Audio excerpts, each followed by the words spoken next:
Hello, and welcome to another episode of the Consciousness Collective podcast. And in fact, this is a continuation of the previous episode, which I split up for purposes of time. We are in a conversation with Colleen of Spiritualistik. There is all of the information as to where you can find her and all the things that she does down in the description, as well as places to find myself and ways to support the podcast in the description as well. I would love to give a much better introduction, but I don't think that I would do it justice. So if you would like to know, go back to the previous episode and just watch the introduction. Heck, watch the whole episode if you're confused as to what this is a part of, because this has been a wonderful conversation. And well, although I'm recording this afterwards, I'm looking forward to getting back to it. So do enjoy. I'd love to get your personal experience and or opinion and or understanding. Drumroll. How do you feel about starseeds or the starseed experience? Or do you resonate with that? Do you relate to that? Do you have an opinion on that? No right or wrong. That one, for me, it rolls into even like working with guides and stuff like that. I'm actually very glad that you asked that one. Starseeds is an interesting one for me. I resonate with the idea of starseeds, but I don't necessarily see it as like I don't see it as something to over-identify with. You know, I see that that it's one of those stopping points that we kind of talked about, how like you learn about something, how we go, oh my gosh, and like latch onto this, and then you hold on to it and don't really move from there. I like the mode of understanding, but it kind of, well, it for that very reason that I just discussed, it makes things a little bit difficult because people over-identify with, you know, oh, I'm a Pleiadian, or oh, I'm Arcturian, or I've had multiple starseed readings in the past. I've even done some starseed readings in my, you know, parlor trick lives kind of things. I say with love, and don't get me wrong, I stand by my work, but it's not so much something to be used as like, oh, this is where I'm from, this is part of who I am. What it is to me is that it is more like each set of starseeds represent a certain grouping of frequencies, a certain grouping of ideas, or what is the word, like just kind of a concept or mentality that that we can connect with, and that we can then choose to bring into our experience to kind of help embody those certain aspects. Like I said, it is a choice as something to experience in this reality. So I view them kind of more of ideas to tap into, like, or ideals maybe to tap into as you look into each different type of starseed and kind of what they are about, or they are different levels of understanding. They're kind of, I mean, I do give them the credit that they are different. They are higher dimensional consciousnesses that we can connect with and tap into, and very much so like part of our soul essence we could share with those aspects of consciousness, right? So in that way, yes, we could be like, I could have a lot of Arcturian and Lemurian and actually Draconian, I've heard, to me.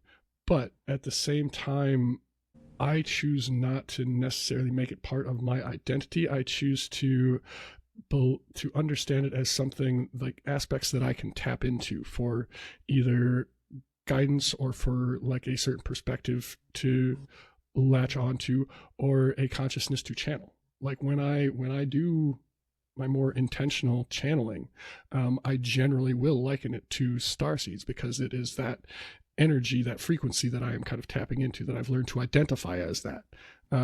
So it helps to kind of put me into that specific channel, so that the information pertinent to that can come through. Does that making sense so far? I actually fully agree with everything you're saying. Okay. Yeah, so like I do get a little bit stuck because I do give credit to it, right? Like it is something that it's real. Everything that we experience is real, right? In some state, some way. Do I believe that there are specifically, extraterrestrials that we are connecting with? Actually, well, yeah, I mean, kind of in a way, I'd put it more as like an extra dimensional consciousness, as I would say. I struggle a little bit when people start talking about what they look like. Yes. Because to me, when we are talking about higher dimensional consciousnesses, they're not physical in what we would consider physical. By definition, they're not. Yeah. Right. They are non-physical. So if you start getting stuck on like what they look like as a body, to me, that goes into kind of my understanding of like the clairabilities, is that we are given things when it comes to clairvoyance, the sight, whatever, being able to see beyond. Those are all representations that are like, the imagery is representations to assist us in our understanding of these different dimensional, these non-physical frequencies, these non-physical energies. And so, yes, I fully believe that like if you connect to Arcturians, you may see them as 8-foot tall blue beings. What does that height and that color and those things mean to you?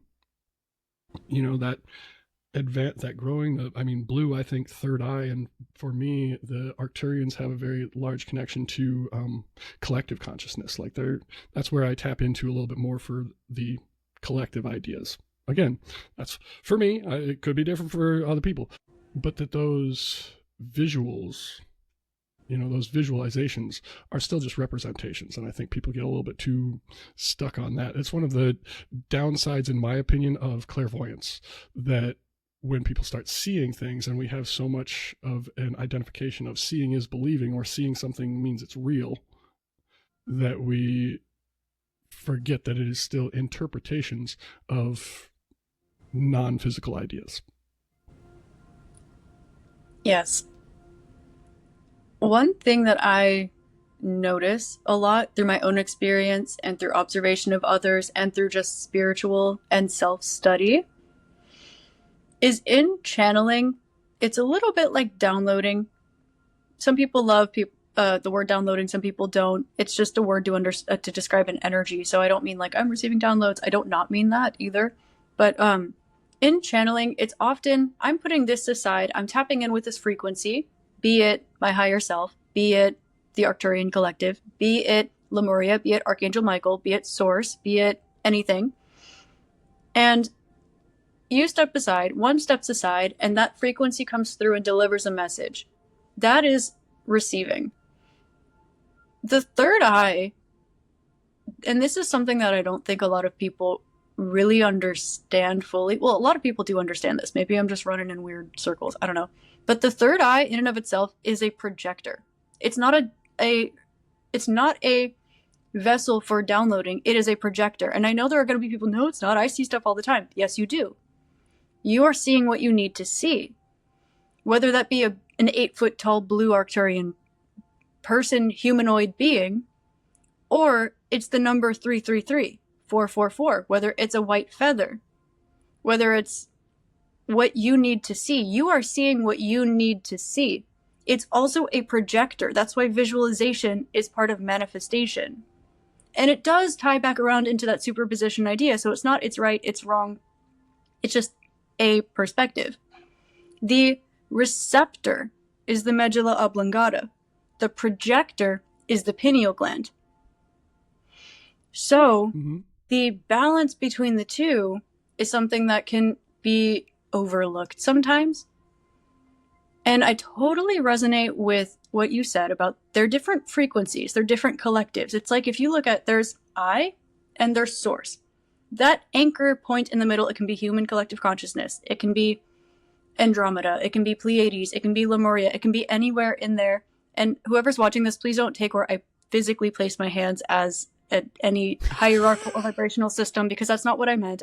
I was just going unilaterally. Frequency is... No, I think the Pleiadians are lower than that, quite honestly. I don't know. I'm just kidding. There is a hierarchical scale, though, and I've heard and I have observed, this is not fully, but I've heard people say this, I've also observed it in the community, that yes, people over-identify it and it can become a sense of ego. I've also seen people utilize it as a source of supremacy over others, regardless of who they are, where they're from, what they identify with. I'm better than everybody else because I'm this kind of starseed. Well, I'm here, like, I'm better than you because I'm smarter than you, or I'm higher conscious. It's just, it's like a hierarchical system that can be used. It's not there unequivocally by any means at all. Mm-hmm. But I've noticed it. And it's over-identifying with, it can be a victim mindset. It can be a starseed association or identification. It can be anything. It's just over-attaching to something. And it also gets into the idea of, we're speaking about astral worlds, astral planets, astral collectives, and the astral body. And there is outside of that too. So you can go dive into Alice in Wonderland and infinitely explore that. And it doesn't change the ground that exists, and it doesn't change the consciousness that observes those two things either. So you can get lost in the sauce there. There's infinite to explore and travel there. Personally, I'm a big fan. I think it's super cool. But when it comes to past lives, past, present, future, parallel lifetimes, we all have been and will be everything all the time, no matter what. So what you resonate with, what you connect with, it makes sense. There's a reason, there's an intention. Again, you are showing yourself what you need to see. You are receiving what you need to receive. And again, there can and will be a timeline, a reality where that is fully true. There's also a parallel timeline and reality where that's fully not true. And so to be outside of that too, it's the ability to channel those things. Like, some people really believe in darker entities or angelic energies. They'll really reject one or really befriend the other. And some people are like, in my reality, those beings don't even exist. In my reality, you're connecting with things that are shadowy and bad, and that doesn't even exist in my timeline, in my reality. And I think that choosing what you want is beautiful too, but that's also a projection. And we don't like projection because we think of the ego, but we project a lot through our third eyes too. This is a big giant projector. We see, we visualize, but we also see and visualize how we're serving ourselves. And so with this starseed thing, I think it's a really beautiful way to learn and grow. It's a way to calibrate self, calibrate our frequency with a higher vibration, an individual from a collective, an entire collective, something that has higher consciousness than me as a human, higher consciousness than the humanity consciousness, higher frequency than Earth. Because maybe the consciousness of that individual, or where they are in their spiritual journey, maybe it's a little bit bigger. Maybe the Earth shoe is a little too small for them. Maybe they need to size up a little bit. Maybe not. But that doesn't negate the physical current reality that you've chosen as a human. And you might, and in fact, scientifically do also currently coexist as everything and everyone, everywhere, all the time. So those beliefs, those things that one experiences in those journeys, fully valid, fully true. Also, when you ground and you look at your hands and your feet and your body and your face and you touch physical reality, that's not where you are right now. That's not what's going on. And it goes back, I think, to I am seeing where you are, but maybe instead of anchoring in am, you're anchoring in, instead of let's say 963 hertz, right? Maybe you're anchoring in 528. Maybe you're anchoring in 733, whatever it is. It's where is that? And it can be from 733. It can be from Andromeda to source and back to Andromeda, back to source. But you still have to bring it down. It can be from humanity to Andromeda, back to humanity, but you still have to zoom it out. So the astral worlds are really fun to explore. The other dimensions are really fun to explore. They're very helpful for evolution, but they can also be something that's easy to get wrapped up in because it is, by definition, non-physical and infinite. And outside of the astral, there's also the causal. Outside of the causal, there's the ethereal. So that's just one layer of the aura. That's just one layer of everything that's going on. That is only, and this you'll find resonates with all the starseeds too.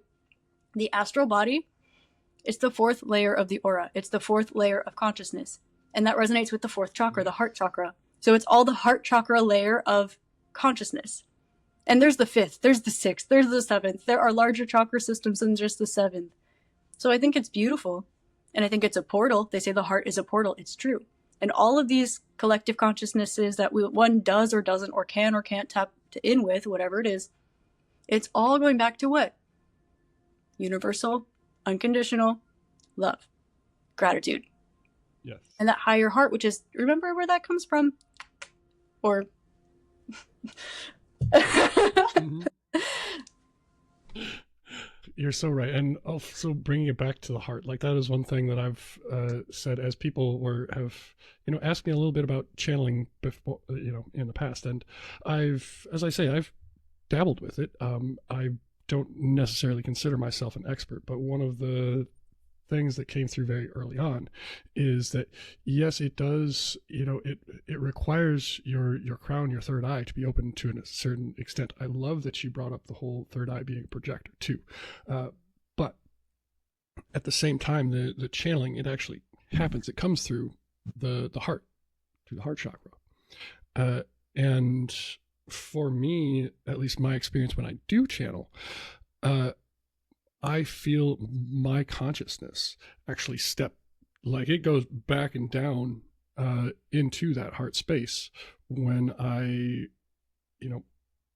bring in another frequency to start projecting, channeling, I guess, that way. But the third eye, okay, the third eye is the projector. I'm not even sure how much I can add to that other than just I absolutely love that idea, in that it really is like, it is that, like, it projects to help us understand. So we are still essentially, and this is my understanding, it is still something through which we see and or experience, but it is causing those projections. It is essentially the step, like the translation between higher frequencies and our 3D, our physical mind that thinks in imagery or sound or whatever else. I love that you put it that way. I'm also curious. So with clairabilities, right? So clairvoyance, clairaudience, claircognizance, clairsentience, clairalience, clairgustance, all those different things. I love the weird ones. Clairolfaction. What's that? I said I love the weird ones. Clairgustance, clairolfaction, psychometry. I love them all. Big fan of all of them. But sorry, I didn't. I met somebody. No, it's okay. It's okay. I love them too. I've spent a little bit of time even just in my channeling and in my understanding of like getting to know what's going on there with the clairabilities. But I met somebody just recently that their primary clairability, like their strongest clairability, is clairgustance. Cool. As in the taste, right? And I'm like, what? Like, I've never met anybody with that one as a primary. For me, I'm mainly claircognizance, clairsentience. But they were just talking about how, it has this, like, it's got a real sticky flavor to it. Like, I'm not quite sure. And like, she would just go on these, I don't know. It was absolutely intriguing. I don't know who you are, but can we be friends? I'll connect you sometime. Actually, by the way, I would love to be your friend. We can be pen pals. You don't have to, it might not vibe. That's okay. It doesn't always, but I would like to explore the idea of a friendship if you are seeing this, if you're watching this. Anyway, I think that's cool. I love it. Yeah, right? Well, and where I was trying to go was, what is your understanding of the clairabilities? But we got a little sidetracked. Hold on. Wait a second. No, important things. This is a PSA. By the way, I will totally like connect you two. You might have fun. I literally just met them, so I can't say anything. I don't really know, but Chat. So your understanding of the clairabilities, then, where do you think they come through? I think they can and do come through everywhere, depending on the individual. You mentioned earlier that you channel primarily through the heart. I've met a lot of other people who channel through the heart. Channeling can, to my understanding, come through any of the chakras. Like, I always channel through my crown or my medulla oblongata. I've channeled through my heart before, but I always, personally, I channel through my crown or through my medulla oblongata personally. And I've met a lot of other people who channel through their heart, but you can channel through any chakra. Like sacral, if you're creating, if you're painting, if you really want to, what do you feel? You can channel anything through any way. And I feel the same. And of course, as you move up the chakras, the Hertz frequency gets higher, of course. And it goes back to unconditional love. The heart is the balance between the yin and the yang. It's that neutral center. It's mercurial, which makes sense. Very mercurial. And so that makes perfect sense, actually. Right. Because Mercury is the only planet. It's not feminine or masculine. It is that both. It's that essence. It's not yin or yang. It's neutral. So that's a good baseline. Personally, I'm a big fan of the crown chakra. For me, that's how it works. It comes down and out my throat. That way, whatever I'm doing down here is what I'm doing down here, but it's coming out. That's how I work it personally. And I have a similar perspective and experience with the spiritual gifts. I've come to a place where on my own journey, I see them more as symptoms of consciousness, and they can be strengthened like tools. Like you can sharpen that knife, you can get better at drawing, you can get better at channeling and strengthen your clairvoyance. I have met people whose clairvoyance knocks my socks off. I thought I was clairvoyant. Holy moly, I don't know. Ish. Yeah. Also, I'll have conversations with that person too, where there are other things where that's a reflection of me, and I will reflect that back to them in a totally different way that's unrelated. So I think that the spiritual gifts, they can come through as symptoms of consciousness. I personally have had this experience where I noticed that my clairvoyance and clairaudience, like there's the voyance and there's the audience, the ear. And I noticed that I started to explore peripheral energies and that the two blended into one. And I started to unravel like this synesthesia. And with the synesthesia, it kind of opened up into something larger. But there are even ways that they can combine. So you can have gifts that aren't just this one or that one. They can combine together. And some people, they start from those weird angles, or they start from different angles, or they have different things to unfold. It's like just different interdimensional folds, I think, different folds of ourselves, like points that can unfold into whole universes. So I don't think that this like is traditionally a point of voyancy. This is traditionally a point of audience. But like my bearded dragon sees through his tongue. You know, and we can connect with those things too, because we're all just beings. This is just, we chose these primary senses, spiritually and physically. So I think that we can connect with all of them, and ones that we don't even know exist, in ways that are traditional and non-traditional. We're very innovative, I think, as just beings, just as the universe. I don't know. Mm-hmm. So I know that was probably a weird answer, but yeah. I mean, look at the conversations; they're all weird. Like we're just getting into the weird here. All right, that's just where we're dabbling. I don't know. Don't even worry about it. Oh man, the etymology of the word weird. I should come back to that. Okay. Oh well, nope. We're just gonna visit it now. Do you know the etymology of the word weird? Where it comes from? Oh, I read it. Is it non-accepting? This is a guess. I could be wrong. But I want to guess first. It's my Capricorn moon. I just feel like I gotta give it a shot. Is it rejecting the normal? Is it just being outside of that? Or it has something to do with intelligence, right? Okay. You're very close.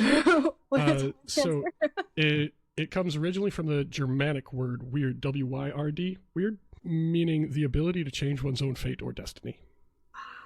I love it. So I have no problem being weird. I love it.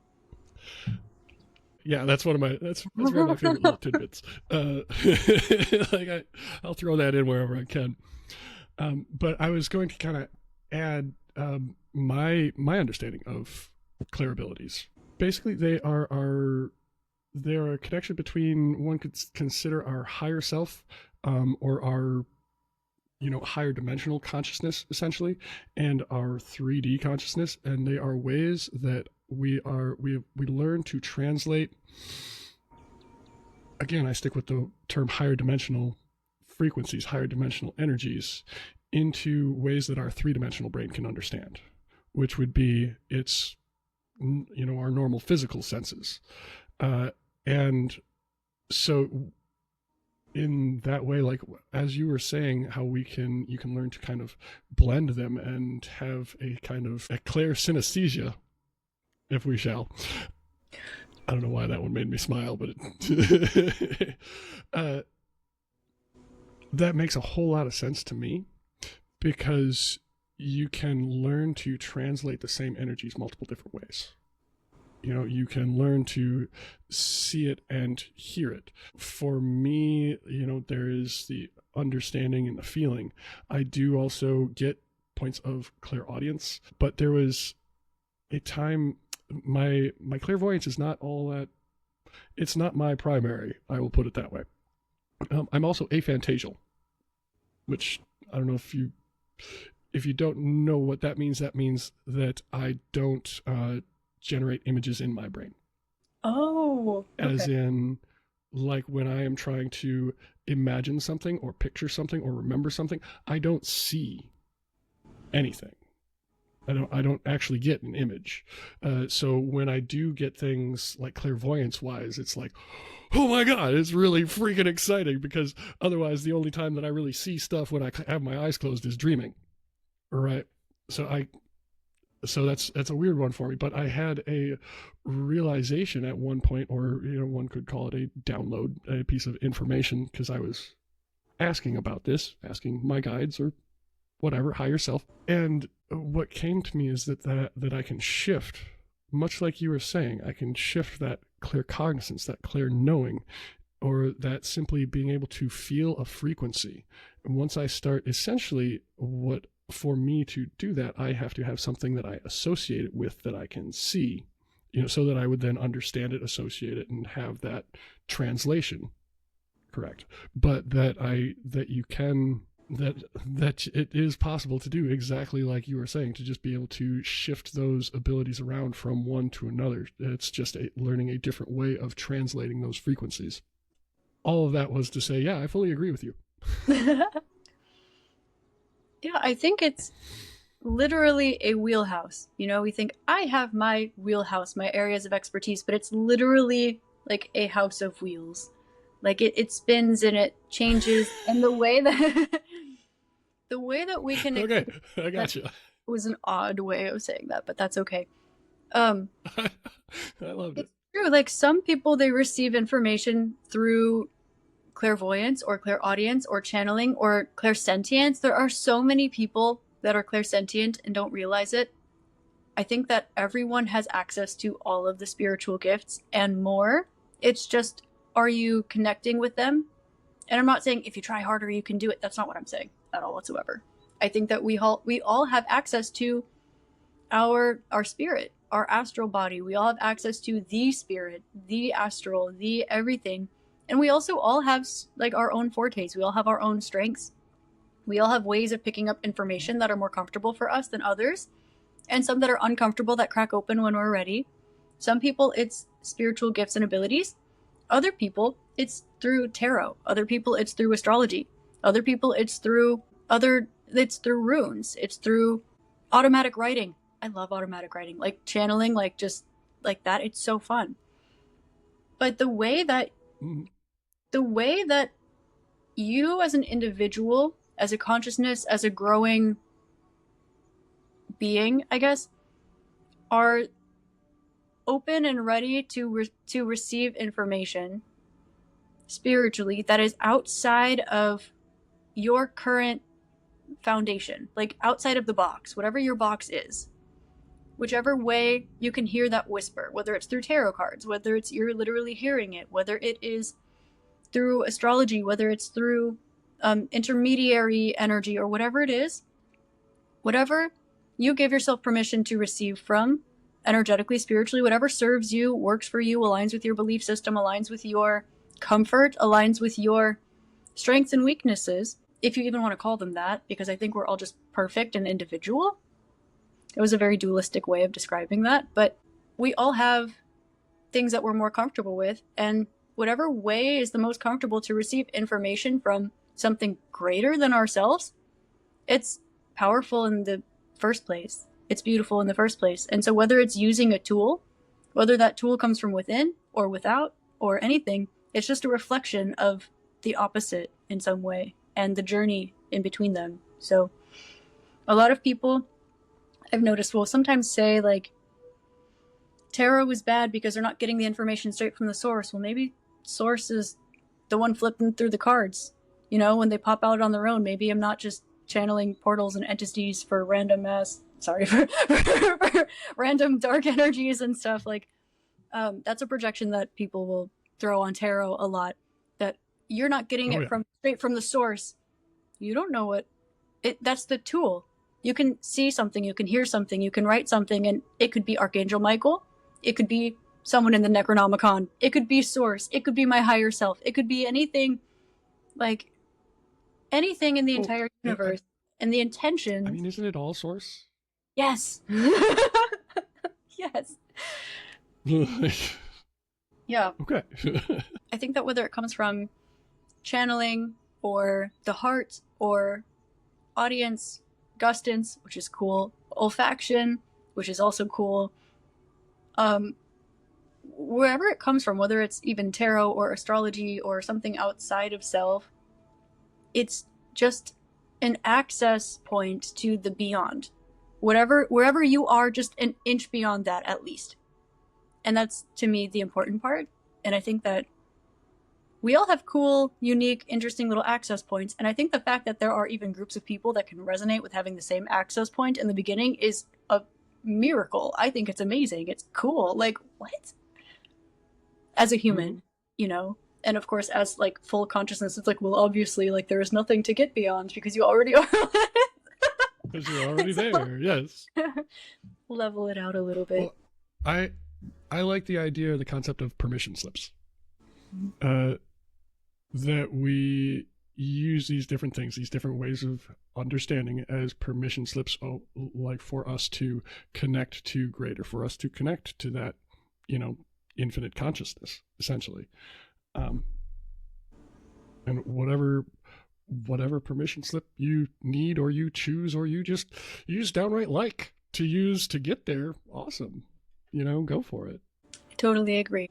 I think there's a reason for everything, and yeah, I think it really is a matter of permission slips. Truly, I really resonate with that. And some people are like, just throw it at me, you know. And other people are very like, no, it has to come through this way so that I know, and that's okay too, you know. Yeah, I'm one of the just whatever way it comes, just go for it. Yeah, I'm like, surprise me, please, I dare you. What else you got? yeah. That's me. Like, that's my personality as a human, as an ego. You know, I'm very much of a like traveler, explorer. I like to just, I don't know what exists, show me, you know, kind of person. I like to discover, and I'm not the first ever to discover these things, but, you know, in my own way, I like to discover and explore. And some people are so uncomfortable with that. They're like, you have to set an intention. You have to know what you're tapping in with, which from that perspective, from that belief system, I understand and resonate with. But there's inside of that, there's outside of that, there's outside of the duality of that. What works for everyone? It's a permission slip, you know? Yeah. Well, and that whole, like, that idea, you have to know what you're tapping into, what you're dealing with kind of thing. I can understand where that comes from as well. but I'm similar to you. I don't necessarily need that, and I think part of it is I trust my discernment, essentially. Yeah, I understand. I don't subscribe to it because it's all just source, like you said earlier. Yeah, exactly. Even that which we judge as negative, right? It's still source. Still, and there are still things that you can learn from those quote unquote negative sources. That feels like a weird way to use that word right there. From those negative places, you can still take those lessons and use them in what you might consider a positive way. It's all what you choose to do with it that matters. I totally agree. I once had a friend call me a very long time ago, and they were having some spiritual gifts crack open, and they were experiencing a lot of they called them like shadow beings and shadow walkers, and they were experiencing these energies as negative, and there was this element of fear, this element of wanting to reject them. And to me, if you like are holding a pendulum and you push something away, it's going to swing back at you, and if you pull something towards you, it's going to swing away. It goes back to that law of detachment. And my friend was telling me, oh my gosh, I'm kind of scared, I'm nervous, I feel bad for all these shadows, I gotta stay away from them, I gotta get away from them, this is so bad. And I don't know if it was spiritual psychosis or that this was a self-judgment on energies they were picking up on, or if this place was genuinely haunted, or any belief system behind any of those manifestations I'm open to. It's just a perspective and an experience, which is valid in and of itself. And I, on the other side of the phone, was like, did you try being their friend though? Not friend shaped, still friend. It's like a bear. To me, like, they're so cute. You know, if not friend, why friend shaped? And people are like, but don't get too close to them though. Like, you know, obviously, like, it's not so much ego that I'm gonna be like, cute bear, I'm gonna go pet you even though you can, you know, hurt me. But with things I've been close enough to a bear to pet one. Me too. but I think I live in the woods. I don't know if you know this, but you do? Yeah, I've had them on the porch and all over the place. But I love that. Oh my gosh, it's goals to me. I love it so much. But yeah, it's like, if not friend, then why friend shaped? But also, if not friend shaped, can still be friend. I don't know why I love that so much, but I do. True. Not friend shaped, could still be friend. And then, of course, work within your own comfort zone, and then, if you so choose, be open to expanding what that comfort zone looks like and feels like for you, and just navigate with what, like, people come to me with questions in this vicinity all of the time, and my go-to answer is do what feels right for you. Do what feels comfortable with you. Don't do anything that's outside of your comfort zone unless right now you're feeling like you're trying to expand and explore what's outside of that comfort zone. If that's what feels right for you, do it. And if it's not, then don't. Back to the crystal store analogy. What crystal should I work with? The one that draws you in, and also the one that repels you, because there's a reason for both. There's a lesson for both. So I love that. And yeah, the whole, like, the idea of negative entities, man, we could probably get into that one too. That's always a tough one for me, because I'm not sure I fully subscribe to that. The worst people on the planet are still ticklish. That's my philosophy. You know, like, you see, so to me, it's like this. You think of this negative entity, and you're like, and to me, I'm like, you're so cute. Look at you, divine little cute little piece of source. Like, where do you need love though? Like, I'm not saying don't, like, throw up your protection layers, or, you know, set an intention with who you want to work with or anything like that. It's just, if you choose to explore that, right? Like, bad is a perspective. Because technically, if it's shadow and it's wrong and it's bad, that's divine mother you're talking about. Like, you know, in a, like, right. So yeah, from a certain perspective, I get what you're saying there. I'm not condoning, just to be very clear, I am not condoning putting yourself in harm's way because it is a bear, or you think they're ticklish, or you're uncomfortable with that and you want to dive into something that you know is not a good idea. Follow your own comfort zone. Unless you're open to expanding that, that's okay and beautiful too. It doesn't have to be within your comfort zone. But use your discretion. Your discernment is a tool. Your discretion is a tool. But fear, I'm going to just say it, the only thing to fear is fear itself. And that does not negate circumstances that genuinely bring about fear and injustice and uncertainty and unfairness and bad things in this world. They exist and they're true. And use your discretion, use your discernment. Be who you want to be in this world, genuinely. That's all it is. That's all it is. Okay?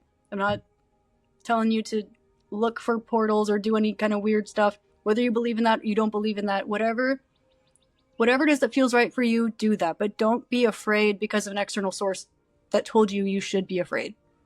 You are as close to anything as you choose to be at any given point in time. And that is all it is. It can harm you, it can touch you, it cannot, it can help you. That is also a perspective. That is a choice. Consciously or subconsciously, because that happens too. Use your discretion. That was very well put. And I'll also add, I don't recommend petting bears. Yes. Yes. You know, that's one of those things. You don't necessarily need to be afraid of them, but you should probably be cautious. It's so gotta get to know them a little bit first.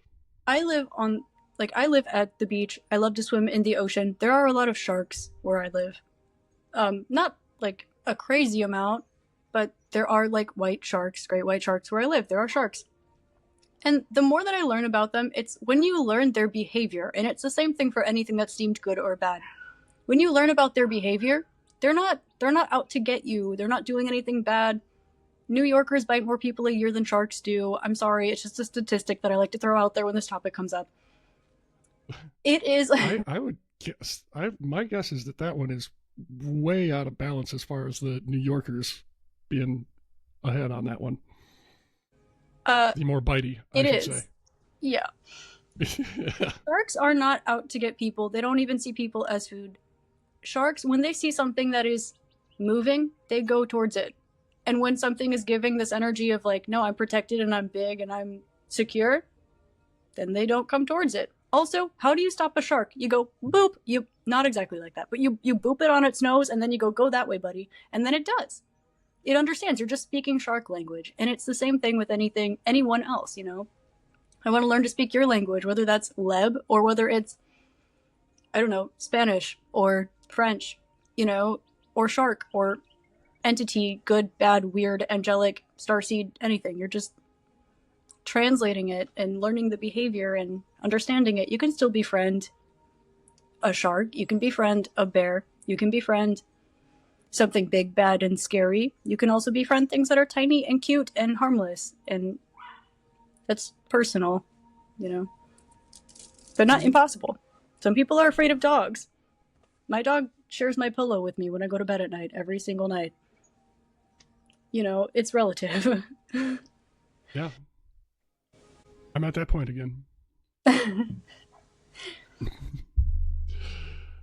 Well, Colleen, this has been a wonderful discussion, and I do hope that we will have a chance to have some more in the future. I really appreciate you being on here. So thank you very much for joining me. Thank you so much for having me on here. I appreciate it. This has been such a fun, expansive conversation. It's been beautiful. Yeah, agreed. And for all of you that are listening, remember to do the things, click the buttons, like, subscribe, share, follow.